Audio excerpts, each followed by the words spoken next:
तो फाइनली दोस्तों खेसारी लाल यादव के एक और नए एल्बम गाने का पोस्टर आप सभी के बीच आ चुका है। इसी एल्बम गाने के बारे में आप सभी को पूरी जानकारी इस वीडियो में देने वाला हूं, तो वीडियो को लास्ट तक देखते रहें। और जो लोग मेरे चैनल को अभी तक सब्सक्राइब नहीं किए हैं वो लोग कर लें, क्योंकि हमारे चैनल पर भोजपुरी का हर खबर सबसे पहले आता है। तो सबसे पहले आप सभी को बता दूं, खेसारी लाल यादव का गाना उठलाली पो, इस गाने के बारे में उठलाली पो इस गाने को लिखे हैं अभिषेक भोजपुरिया, गाने में संगीत दिए हैं जय गुरुदेवा, और गाने को सिर्फ खेसारी लाल यादव ने गाया है। जी हाँ दोस्तों, इस गाने को सिर्फ खेसारी लाल यादव ने गाए हैं।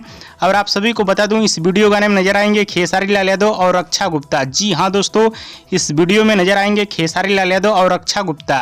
और बताया जा रहा है कि खेसारी लाल यादव का ये गाना बहुत ही बवाल, शानदार और धाकड़ गाना होने वाला है, जो कि ये गाना रिलीज होते ही पूरा धुआं धुआं करके रख देगा। और बात की जाए खेसारी लाल यादव का गाना उठलाली पो, इस गाने को आप सभी के बीच कब रिलीज किया जाएगा और किस चैनल से रिलीज किया जाएगा। तो दोस्तों आप सभी को बता दूं, खेसारी लाल यादव का गाना उठलाली पो, इस गाने को आप सभी के बीच रिलीज किया जाएगा 12 तारीख को। जी हाँ दोस्तों, 12 तारीख को इस गाने को रिलीज किया जाएगा आप सभी के बीच सुबह 7 बजे ग्लोबल म्यूजिक जंक्शन के यूट्यूब चैनल पे। तो तैयार रहिएगा, 12 तारीख को सुबह 7 बजे ग्लोबल म्यूजिक जंक्शन से खेसारी लाल यादव का ये बवाल गाना आप सभी के बीच आने वाला है।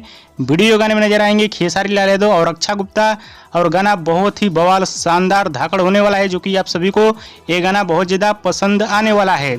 और कल इस गाने का टीजर किसी भी टाइम पे आप सभी के बीच आ जाएगा। हाँ तो दोस्तों, ये अपडेट आप सभी को कैसा लगा नीचे कमेंट बॉक्स में जरूर बताइएगा। वीडियो पसंद आता है लाइक करें, कमेंट करें, शेयर करें, सब्सक्राइब करें। धन्यवाद।